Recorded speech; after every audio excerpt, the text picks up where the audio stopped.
Hello everyone, সবাই কেমন আছেন? আজকে আপনাদের এই ব্লগে বলবো কিভাবে আমরা মালয়েশিয়া গিয়েছি, কিভাবে কি হয়েছে, কোথায় আমরা আছি। তো আমরা সবার থেকে বিদায় নিয়ে বের হয়ে গেছি অলরেডি। আম্মু বাংলাদেশে থাকাকালীন একটা লাস্ট শট দিল।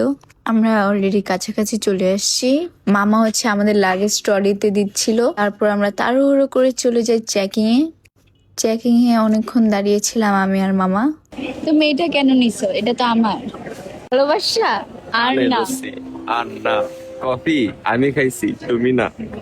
এরকম খুনসুটি করতে করতে আমাদের চেকিং ডান। তারপর আমরা চলে যাচ্ছি ইমিগ্রেশনে, যেটা সব থেকে বেশি ইম্পর্টেন্ট।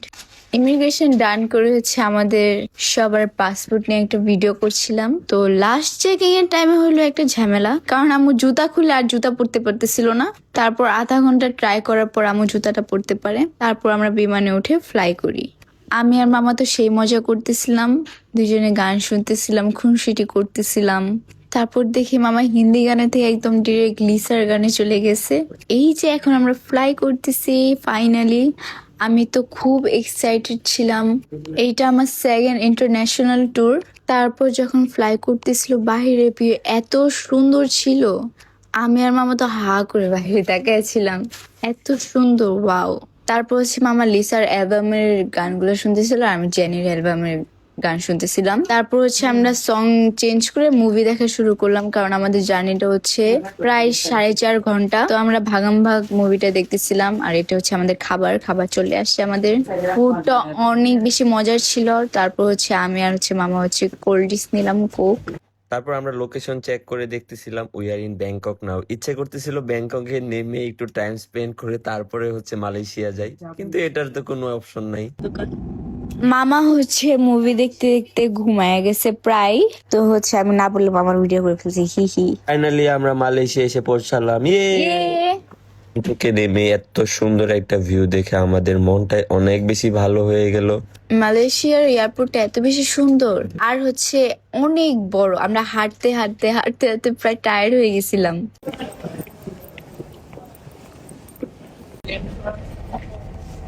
মালয়েশিয়া ইমিগ্রেশন কমপ্লিট করে দেন চলে যায় আমাদের।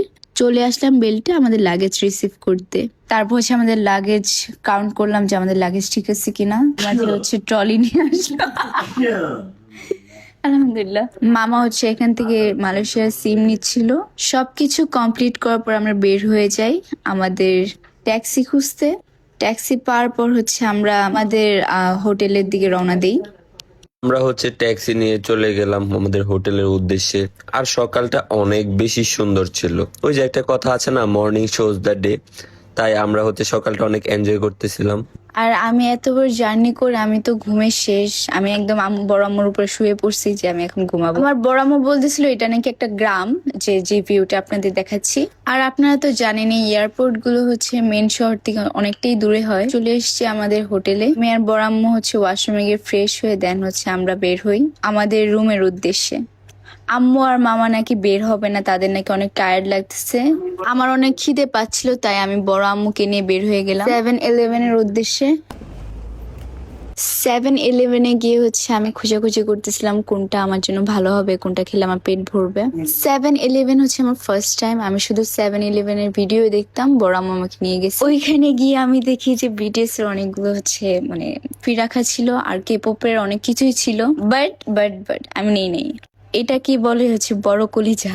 অনেক খোঁজাখুঁজির পর আমি একটা রামেন নিই আর বানানা মিল্কশেক। ঈশা একটু গাধা, চপস্টিক খুলতে গিয়ে চপস্টিক ভেঙে ফেলছে। এই যে দেখেন অবস্থা, এটা ভেঙে অপরাধী ফিল করতেছিল। কিছু করার নাই, খেতে তো হবে, খিদা লাগছে। চপস্টিক না দিয়ে হলো, হাত দিয়ে হলো খেয়ে ফেলবে এখন। আমি চুল বাঁধতেছিলাম, আর মামা যেটা বলছে এটা একদম ভুল। আমি এই ভাঙ্গা চপস্টিক দিয়ে খাবো, কিছু করার নেই। তারপর আমি খাওয়া শুরু করলাম আস্তে আস্তে। তো এটার প্রাইস দেখে আমি অবাক হয়ে গেছি, কারণ এখানে লেখা ছিল 10 টাকা। আমার বড় আম্মু বলতেছে এই 10 টাকা সেই 10 টাকা না। রিয়েল প্রাইস শুনে আমি অবাক হয়ে গেছি। যাই হোক, তো আমি খাওয়া দাওয়া শেষ করে আমাদের রুমে চলে আসি। ফ্রেশ হয়ে একটা লম্বা একটা ঘুম থেকে উঠে দেখি বাইরে এত সুন্দর ভিউ। তো আজকের জন্য এই টাটা।